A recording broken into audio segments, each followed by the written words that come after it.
नमस्कार प्यारे बच्चों, आज हम पढ़ेंगे गद्य खंड का पहला पाठ भक्तिन, जिसकी लेखिका महादेवी वर्मा। इस पाठ के माध्यम से लेखिका ने अपने घर में रहने वाली एक नौकरानी जो घर का काम करती थी, भक्तिन, उसके व्यक्तित्व के बारे में बताया है। देखिए कहानी किस प्रकार से, सार देखिए। भक्तिन महादेवी वर्मा जी का प्रसिद्ध रेखा चित्र है जो स्मृति की रेखाओं से लिया गया है। इसमें महादेवी जी ने अपनी सेविका भक्तिन के अतीत तथा वर्तमान का परिचय देते हुए उसके व्यक्तित्व के बारे में बताया है।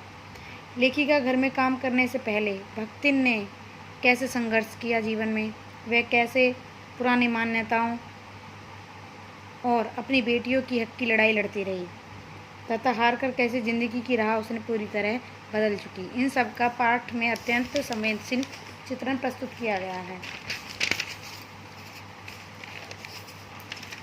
देखिए भक्तिन का शरीर कैसा था, दुबला पतला था, कद छोटा था और वह एक झूसी गांव की रहने वाली थी और अहिर सुरमा की इकलौती बेटी थी।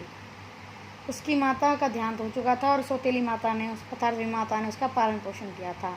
बचपन में उसका नाम लक्ष्मण था, लेकिन जो भक्तिन नाम है वो लेखिका महादेवी वर्मा द्वारा दिया गया है। उसके गले में जब वो पहली बार उसके घर आई थी लेखिका के, तो गले में कंठी माला डालकर उसका नाम भक्तिन रख दिया था।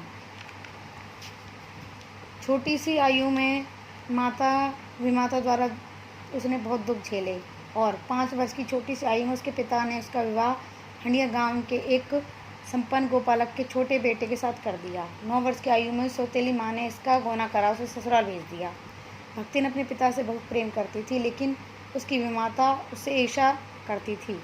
उसके पिता की मृत्यु का समाचार उसकी विमाता ने बहुत देर से भेजा तथा अपशगुन के डर से उसकी सास ने उसे नहीं बताया। जीवन के दूसरे हिस्से में भी भक्तिन को सुख की अपेक्षा दुखी मिले। गेहूं रंग की पुत्री के बाद उसकी सास और जेठानी ने उसकी खूब आलोचना की तथा सास के 3 पुत्र थे और जेठानियों के भी। इस प्रकार उस घर में निरंतर भक्तिन को और उसकी लड़कियों को उपेक्षा का शिकार होना पड़ा था। भक्तिन घर में खूब कुटती पीसती और उसकी नन्ही लड़कियां गोबर उठाती और गंडे पापती, जबकि उसकी जेठानी और उसके काले कलूटे बेटे उन पर फफ्तियाँ कसा करते। भक्तिन घर और खेत खलियान का काम खुद करती थी और उसे बड़ा ज्ञान था। लगभग 36 वर्ष की अवस्था में उसके पति अपनी बड़ी लड़की की धूमधाम से शादी करने के बाद और 2 कन्याओं और पत्नी को छोड़कर संसार से विदा हो गया। बाद में भक्तिन जैसे धीरे धीरे बूढ़ी होती गई तथा उसने अपने पति को बड़ऊ कहना संबोधित कर दिया। पति के मरने के कुछ दिन बाद उसकी छोटी लड़कियों की भी शादी कर दी गई तथा भविष्य में अपनी संपत्ति सुरक्षित रखने के लिए उसने दामाद को अपने घर में रख लिया। लेकिन एक दिन क्या हुआ, बड़ा दामाद भी स्वर्ग सिधार गया और उसके जेठ के जो पुत्र थे उन्होंने ज़बरदस्ती छल कपट से लेखिका की जो बड़ी पुत्री थी उसका विवाह अपने सालों से करा दिया। अब बाद में उन्होंने जो लड़की का पति था उसने सब कुछ हड़प लिया, सारे खेत खलियान सब कुछ उसने उसको हड़प लिए।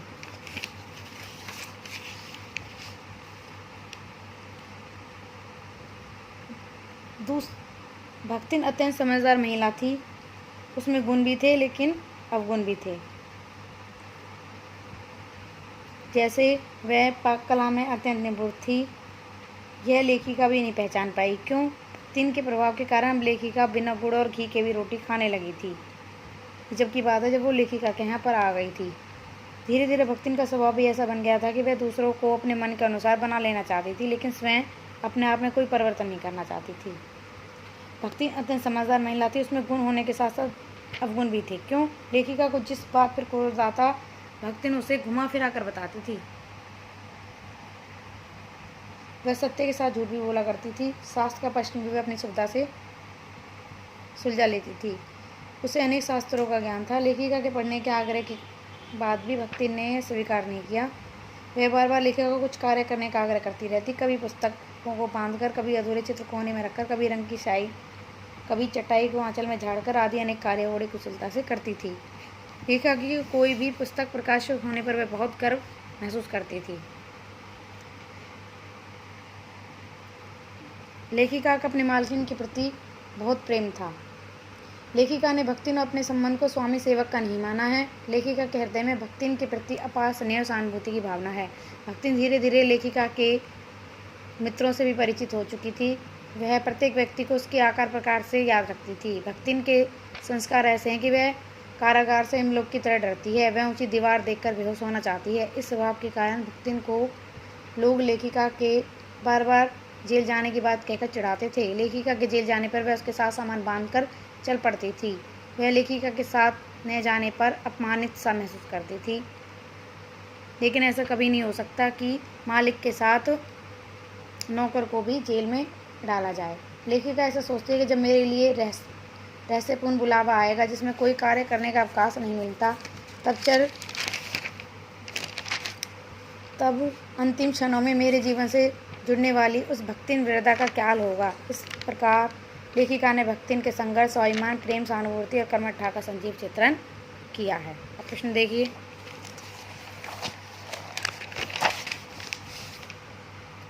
भक्तिन अपना वास्तविक नाम लोगों से क्यों छुपाती थी? क्योंकि उसके नाम लक्ष्मी था और लक्ष्मी धन की देवी होती है, लेकिन भक्तिन के पास कोई धन नहीं था, इसलिए वो अपना नाम छुपाती थी। भक्तिन के आ जाने से महादेव वर्मा अधिक देहाती कैसे हो गई? भक्तिन के आ जाने पर महादेव वर्मा अधिक देहाती हो गई क्योंकि वो उसको गांव की चीज़ें बना के खिलाने लगी। कभी चटनी, कभी गुड़, कभी इस तरह से देहाती खाना खिलाने लगी और देहाती बातें सिखाने लगी थी। भक्तिन द्वारा सास के प्रश्न को सुविधा से सुलझा लेने का क्या उदाहरण लेखिका ने दिया है। भक्तिन को शास्त्रों का ज्ञान था और कुछ भी कहने पर, क्योंकि जो लेखिका थी उसको औरतों का बाल कटाना था, मुंडन करवाना पसंद नहीं था, लेकिन वो कह देती थी शास्त्रों में लिखा है कि जो विधवा होगी उसे बाल कटाने पड़ेंगे। भक्तिन अच्छी है लेकिन उसमें भी अवगुण है कैसे? प्रश्न 4 है। भक्तिन बहुत अच्छी थी, मालकिन की सेवा करती थी और उससे बड़ा प्रेम करती थी, लेकिन वो कभी कभी झूठ भी बोलती थी और जो भी उसको पैसे मिलते थे उसको छुपा कर रख देती थी। इसलिए भक्तिन अच्छी है लेकिन उसमें अवगुण भी थे। प्रश्न 5, पाठ व लेखिका का नाम बताओ। पाठ है महादेवी वर्मा, भक्तिन, और लेखिका है महादेवी वर्मा। प्रश्न 6, इस पाठ में औरत की दैनिक स्थिति पर प्रकाश डालिए। इस पाठ के माध्यम से लेखिका ने सबसे पहले तो औरतों के द्वारा जब पुत्री पैदा होती है तो उसका तिरस्कार किया जाता है और लड़कियों के सारे भी दुर्व्यवहार किया जाता है, इन सब का चित्रण किया गया है। अब ये प्रश्नोत्तर आपको लिखने भी हैं और याद भी करने हैं।